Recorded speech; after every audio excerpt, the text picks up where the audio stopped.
This miracle story made possible by Papa Murphy's. Did you have your coffee this morning? I just want to have a coffee. Oh, well, I had my coffee this morning. What did you drink? How do you have so much energy?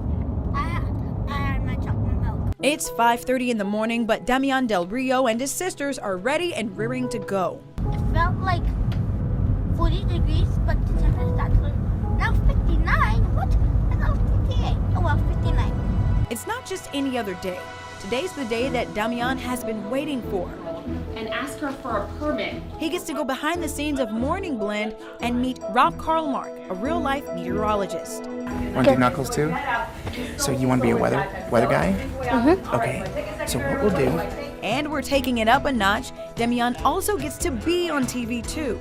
So what I do is I just look right at that camera and go, blah, blah, blah, blah, blah, blah, blah.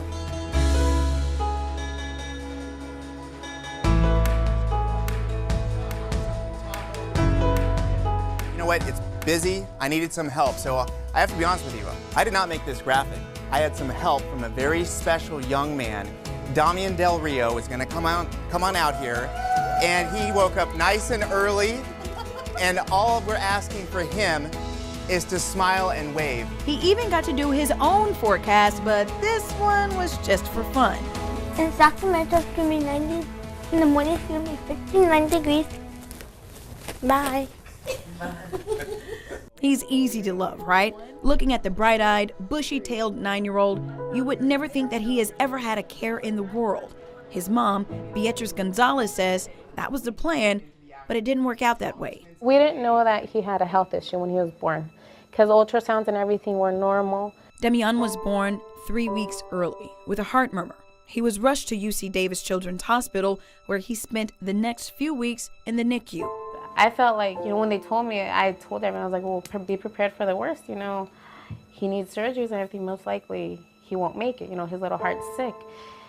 And it's the worst time. It's the worst time to think that you just had your baby and now they're taking him away. In his short life, Damian's had 3 heart surgeries, and he's waiting on a 4th to replace his pulmonary valve and decide what to do with his only coronary artery.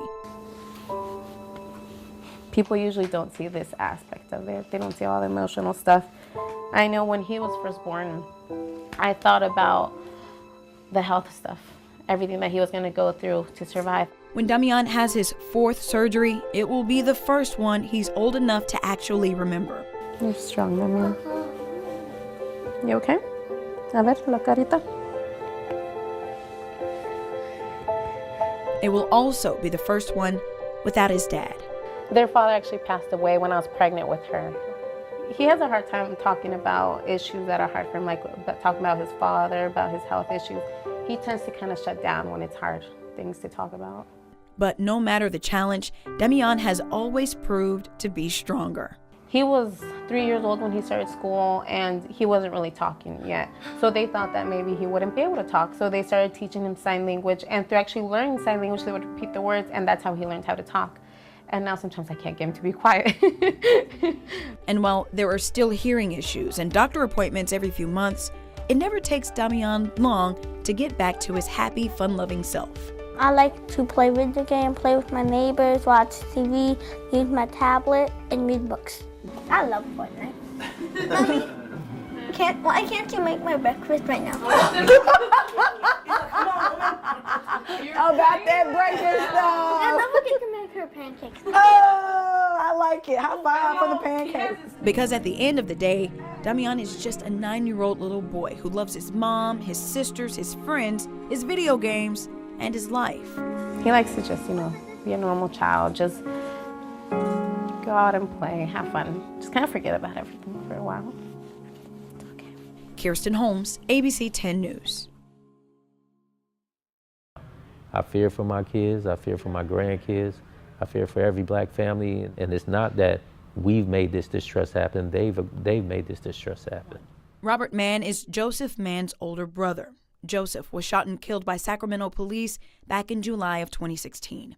They had clearly identified that he had some emotional and mental issues. Then you have 2 so-called veteran officers that rode up on the scene, and within them first attempting to hit my brother with the police car twice and not accomplishing that, Within 60 seconds later, my brother was dead. Mann says after the incident, there were some attempts to correct transparency or accountability issues within SAC PD, like Hey, show me your hands! the use of body cameras. But he says it doesn't go far enough. They're using them, but when you turn the camera off or you turn the volume off in a situation that just happened with Mr. Clark, you know, that leaves a lot of doubt in your mind about why was it turned off. Mann says the city also said that they would address use of force policies because what's eerily similar in the two cases, Joseph Mann, just like Stephon Clark, was also shot at by police nearly 20 times. Even if he was or wasn't committing a nonviolent crime, why is he dead today? The same as my brother. My brother wasn't even committing a crime at all, and he's dead. Mann says justice for his family now is formal criminal charges being brought against Randy Lozoya and John Tennis, the two police officers who shot and killed Joseph. The officers are no longer with SAC PD, but the SAC County DA Anne Marie Schubert cleared Tennis and Lozoya of any wrongdoing. Mann's father settled with the city for more than $700,000. You can go out here and shoot anybody and you're not going to jail, and you're still going to get paid while you're sitting at home. I have nothing against good policing. I have a problem with the ones that are the bad seeds.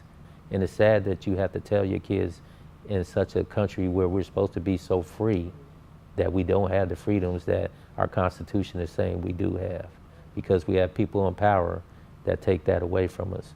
Eyes and ears and a mouth and a tummy.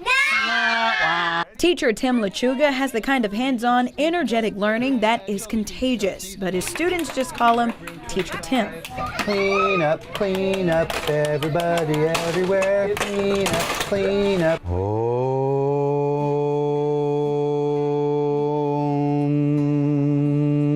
Notice a pattern? There is a team of teachers in his classroom specializing in education for kids who have autism, and Teacher Tim says they couldn't do it without the music. Wow, it's singing to you. Before he became a teacher in 2001, Teacher Tim owned a restaurant, and as you might have guessed, he was a musician. With this kind of passion, you would have thought teaching was always on his radar. But he says It was kind of an accident. I had children and I just became a parent volunteer in my children's classrooms. Hit it! Down by the bay. And it's not just the students who leave the classroom knowing more and smiling more. The other teachers and student volunteers who work with him say everyone that he works with benefits. He's very engaging. He's very knowledgeable in his job, and he makes it easy to come to work. I like how he's active and he helps with the kids a lot. He's so energetic with the kids. He's very kind with them. He knows how to work with them and everything. What can you drink? I can drink. So where does he get the energy and all this patience? Putting myself in my students' place is helps me to empathize with their position and be patient. Take a deep breath. And you breathe out. He says it's important to stay centered outside of the classroom and then bring that serenity into the classroom. May all beings be happy and free. May all beings live in peace. Keristen Holmes, ABC 10 News. In that one split minute that I was out of the room, she figured out how to unlock the sliding glass door. And she got in the pool, and I didn't know, and I also didn't hear her. So I looked and I saw the door open, and I ran out, and she was face down in the pool. I jumped in after her, and then ran in the house. I called 911, and they walked me through how to do CPR on her. And so I did it. I think I went through it like 3 or 4 times fully, and kept getting water out, and finally the EMTs showed up. Amber Cunha is in tears recalling the day that her baby girl Avery almost died. 37 minutes of CPR saved Avery's life. Her heart stopped twice. And now she spent more than 2 months in UC Davis's Children's Hospital undergoing tests and getting lots of treatment. They had her upstairs and they were all hooked up to all these things. They were doing just test after test, and it wasn't looking good at all. They didn't think she would make it. She couldn't hold her head. She couldn't move her arms, her legs. She didn't track with her eyes at all. She couldn't talk. She couldn't even swallow. How are you making it through all of this? Just hoping and praying that she would come back. Do you hear her with the yay? Amber says never underestimate your baby's ability to do things you've never seen them do before, and keep a close watch on them because prevention is key and your entire world could change in a matter of seconds. But she also says, despite all of the odds, just never give up on your child, either if you are in this situation, even when they tell you that your daughter's probably going to look like that or be like this a certain way forever. Don't believe that. Just keep trying to make them better because she's gotten almost 100% better. She's trying. She constantly wants to walk. She just stands up on her own, and so I'm waiting for her to start running again. Keristen Holmes, ABC 10 News.